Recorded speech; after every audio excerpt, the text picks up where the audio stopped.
Good morning, Bucknutters. Welcome to the Bucknuts Morning 5 here on Friday, September 29th, 2023. I am Dave Biddle. I'll be joined by Jonah Booker in just a moment. Before we get to J-Book, I'm going to let you guys know about one of our great sponsors. I've been telling you about these guys, Underdog Fantasy. I love fantasy football. I'm so glad we partners with these guys. We are now in the peak of the NFL season, which means we are in the peak of fantasy season.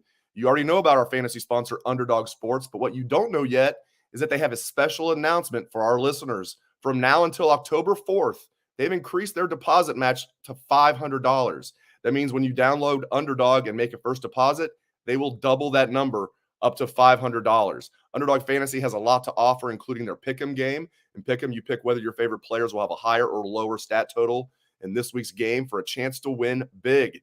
It's so easy to play. Just pick 2 through 5 stats of your favorite players and choose whether they'll go higher or lower. You can 20x your money by going 5-4-5. They also have Best Ball Mania. If you think you know football, you've got to check this one out. This year's Best Ball Mania has $15 million in total prizes up for grabs, with the winner taking home $3 million. So sign up today with promo code Bucknuts and get your first deposit doubled up to $500 until October 4th. Visit UnderdogFantasy.com or find them in the App Store. And don't forget to register with promo code Bucknuts to get your first deposit doubled up to $500. Must be 18 or over and present in a state where Underdog Fantasy operates. Terms apply. Concerned with your play, call 1-800-GAMBLER or visit www.ncpgambling.org. All right, let's bring in my guy, Jonah Booker.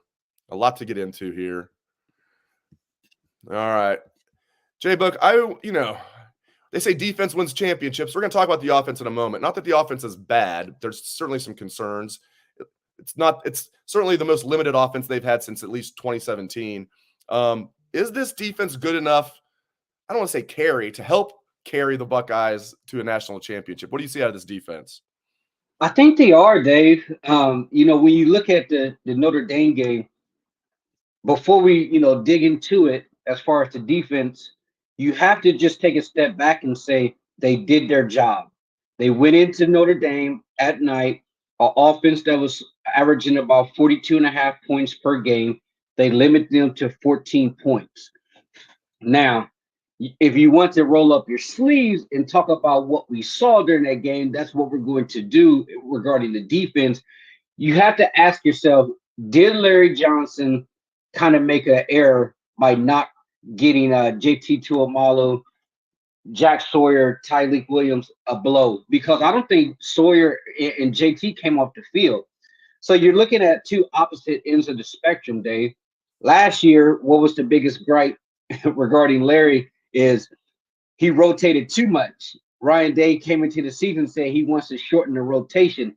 Well, when you're in a sledgehammer game like that, it is critical to have depth, because I thought in the fourth quarter, I started to see guys starting to get a little gas, a little wind, but they dug deep, man. And that's the big thing as a Ohio State fan is they dug deep. They found a way to get a stop.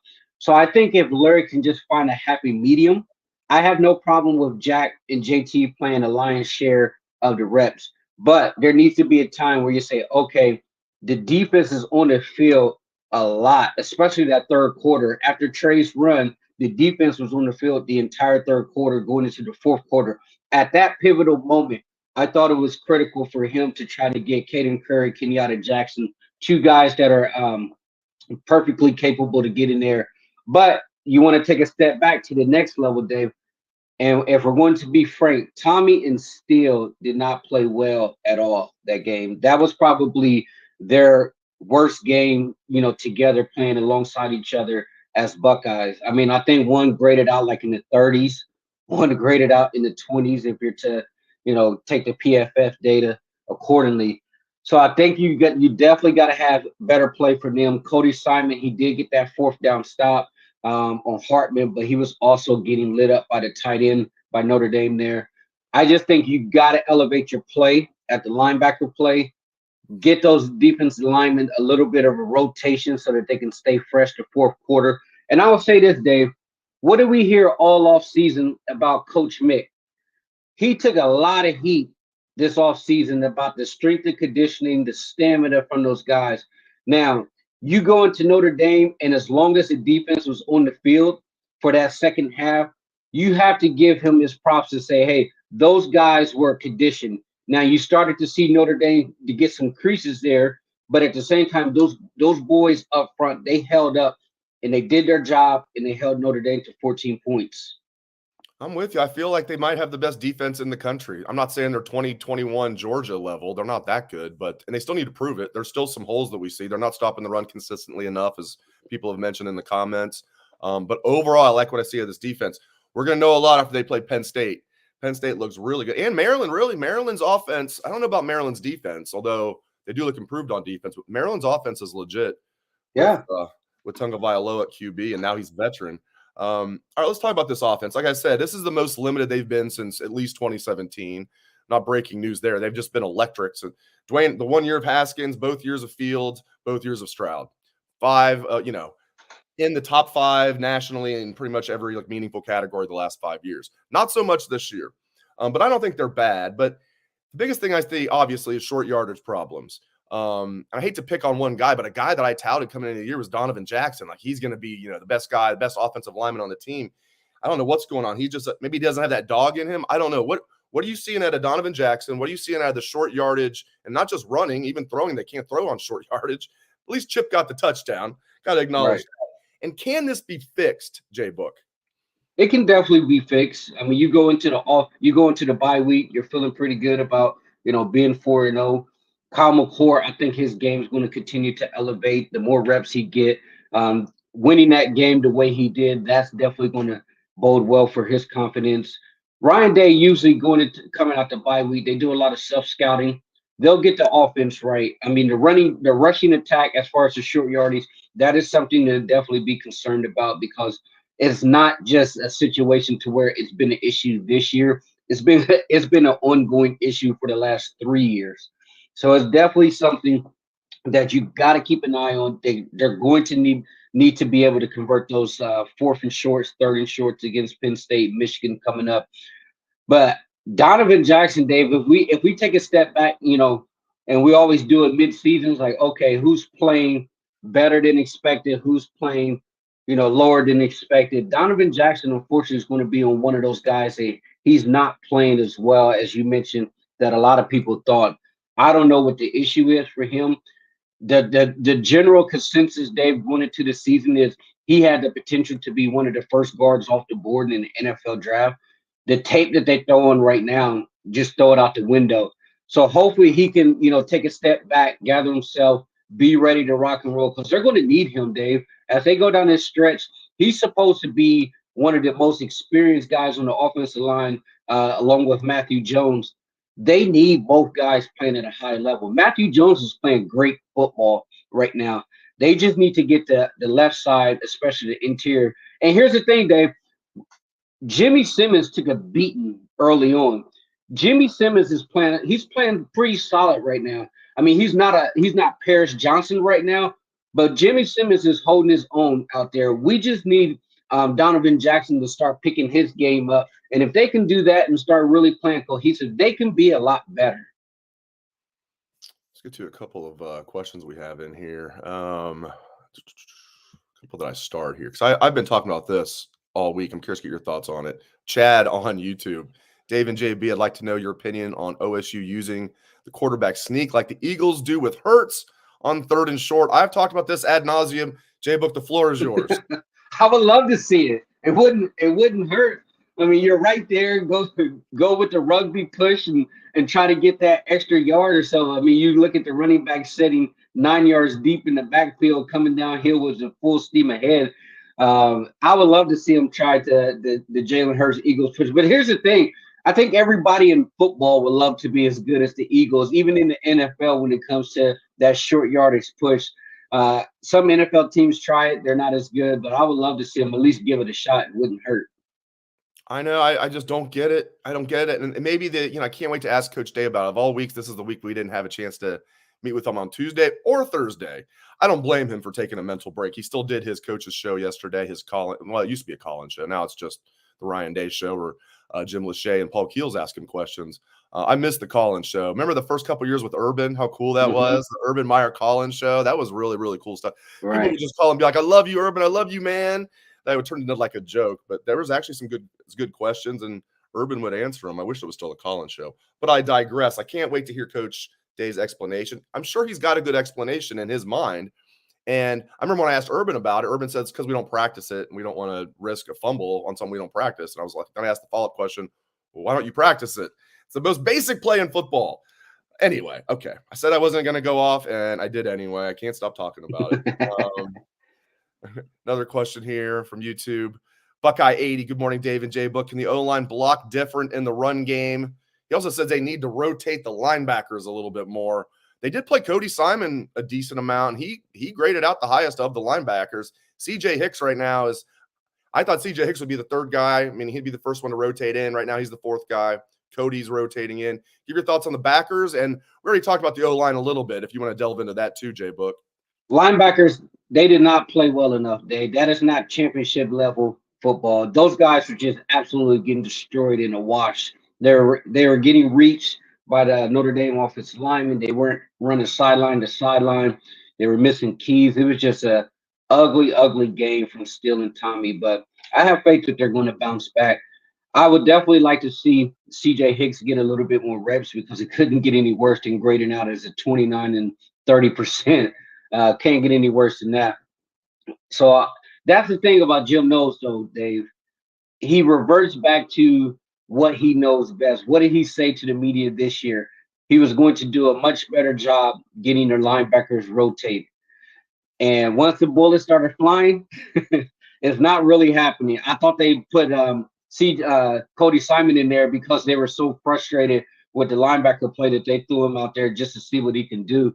Give him credit. He did make a play. And I would say this, Dave, the offensive line, I don't know if you can just change your blocking schemes mid-season. I just think they have to get better at executing it.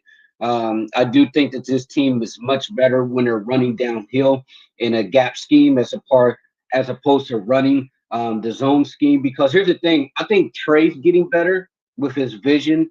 I think Trey's running really well right now, and he's doing extremely well in the zone. The thing is, I don't necessarily know if you have the offensive lineman skill set to run a zone scheme like they really want to. I think Donovan, Carson, and Matthew Jones, those guys will bolt a whole lot better if you're able to just fire off the football, get a hat on the hat, and it's toughness versus toughness. Those guys, they do not lack toughness at all. I just think that they need to get better at their craft. Is it weird that I completely agree that Travion looks really good and his visions, he's got the burst. The one thing he really needed to do a better job of, I guess two things, his vision and then going north-south, as Coach Day's talking. You don't have to try and hit a home run every play. Those will come. He hit one against Notre Dame. Is it weird that I think that he's playing really good, but I also want to see Chip get more carries? I want to see Chip in there more. I just do. Yeah. I think they're a great 1-2 punch, man. I mean, they're physical right now. Trey's running well. He's going to be able to give you that home run hitting speed as we saw. And then Chip, he just sees it. He's so patient. He's punishing people. I think Chip right now is a better pass blocker than Trey. So that's definitely going to keep him on the field in critical situations. But I wouldn't mind seeing, if you're going to have 25 carries, Dave, I wouldn't mind seeing it where it's about 15-10 type of split when it comes to the carries. I think both guys can start here, be a 1,000-yard running back here. And Ohio State's fortunate that they have two studs that they can rely on right now. I found this funny in the live chat. I kind of fell for it too. RK, I kind of saw this out the corner of my eye. So why is Fleming being paid $500,000? I'm like, wow, Julian Fleming has an NIL deal or NIL deals that reach up to $500,000. And then someone even responded seriously. They were like, because Fleming is our best blocker and our number 3 receiver. Like, basically, like that's the going rate for a dude like him. And he's like, no, I mean, Parker Fleming. Yeah. I don't know. Why is Parker Fleming paid $500,000 to be the special teams coach when they have very, very, very mediocre special teams? On being kind. Right. Who knows? I mean, we've touched on Parker Fleming numerous times on this show, Dave, and we've both scratched our heads wondering, what the heck is he doing? This special team is just so. I'm still waiting for the day for them to be able to flip the field. Think about this, Dave, and before I go on the tangent, we talk about the offense and we talk about, the offense being more efficient. how much more efficient could the offense be if you had a special teams that can actually flip the field for them, give them, a better opportunity, a return team in the kickoff return that's going to be able to make some noise, get them in the short field. Same thing with the punt. And if they can get that complementary type of football, I truly believe that can help the offense out immensely. Jay Book and I are going to talk about Jordan Seaton and other matters of football in just a moment, so stick with us. I do have one more read from one of our great sponsors I've been telling you guys about, and a great deal you guys can get. Factor Meals. With the busy fall season already in swing, you might be looking for wholesome, convenient meals for jam-packed days. Factor, America's #1 ready-to-eat meal kit, can help you fuel up fast with chef-prepared, dietitian-approved, ready-to-eat meals delivered straight to your door. You'll save time, eat well, and stay on track with your healthy lifestyle. With Factor, skip the extra trip to the grocery store and the chopping, prepping, and cleaning up too, while still getting the flavor and nutritional quality that you need. Factor's fresh, never frozen meals are ready in just 2 minutes. So all you have to do is heat and enjoy, then get back to crushing your goals.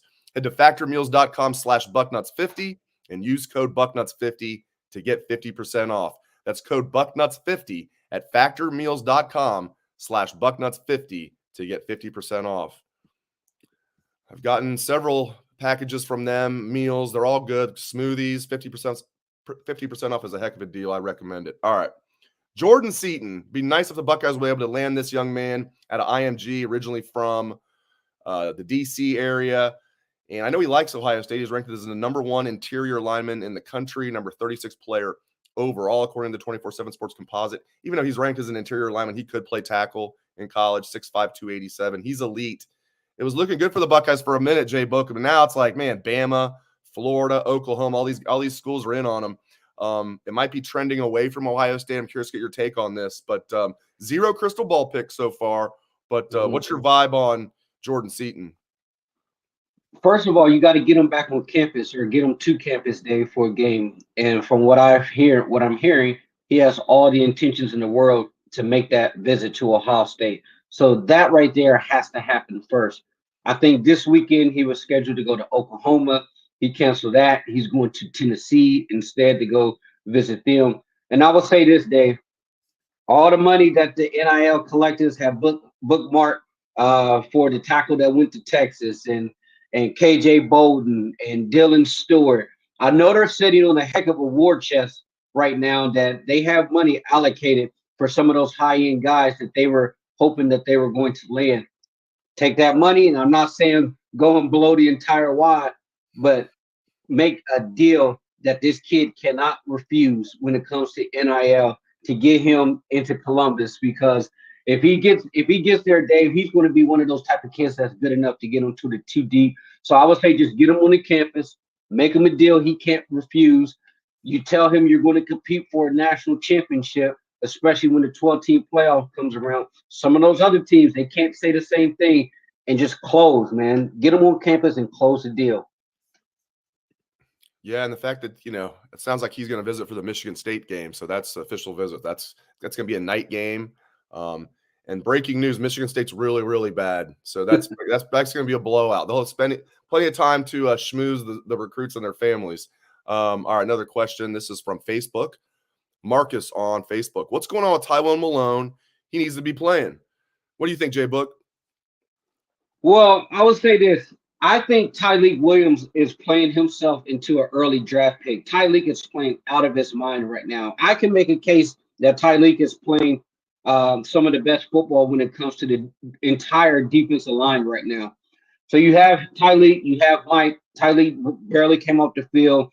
And then who's the third, Dave? Hamilton. They got Hamilton in there as their 3. So right now, when you look at Larry Johnson, he has definitely shortened the rotation when it comes to the defensive line. So he has his top 3 guys in there. But I wouldn't mind see Tywone get in there. I think he can do some damage, spell those big guys. You got Maryland coming up. After that, once you got Penn State, you got Wisconsin, you got Michigan. That's 4 games that you're looking at. You're going to need your best. Make sure that those top guys are healthy. So as you're playing through the scrubs in the Big Ten, start getting the rotation with the Tywone Malones and the Hero Canoes and the Caden Currys, the Kenyatta Jacksons. Get some of those younger guys on the field so that you can limit the wear and tear on your top dogs so that they're ready to go once you have those marquee games coming up. I love Ohio State football, but I love watching games, covering games, doing the post-game podcast. I love it, but I'm looking forward to just kicking back and not working tomorrow, watching football all day, all night, then getting up early Monday morning or Sunday morning, watching NFL football at 9:30. I'll actually be doing a radio show in Columbus that starts at 9, but whatever. I'll be actually mostly watching the football game. Football. I love it. I'm really curious about Michigan at Nebraska. Not that Nebraska's good, but Michigan's been favored by 24 or more in every game this year. And most of them, they've been favored by 30 or more. They're only favored by 17. This is their first road game. I wonder if Nebraska can make this interesting. What do you think? No. No. Right. Nebraska's terrible, Dave. They're not going to do anything. I think Michigan's going to go in there and roll them. That Nebraska offense is awful. It's awful. I mean, I would love to see Michigan just get a game so we can talk some smack to their fans on Twitter or X, wherever you wanted to call it, but they're awful. Hey, Sue had a great question, Dave, and I don't know the answer. What have you heard about Jahad Carter? Because he hasn't seen. Yeah, what have you heard anything about him, or can you do us a solid once you go over there to the press conference? Just ask one of the coaches, like, what's up with Carter? Because I would be curious to know that answer as well. Well, good eye. I'm glad you saw that. Good question from Sue.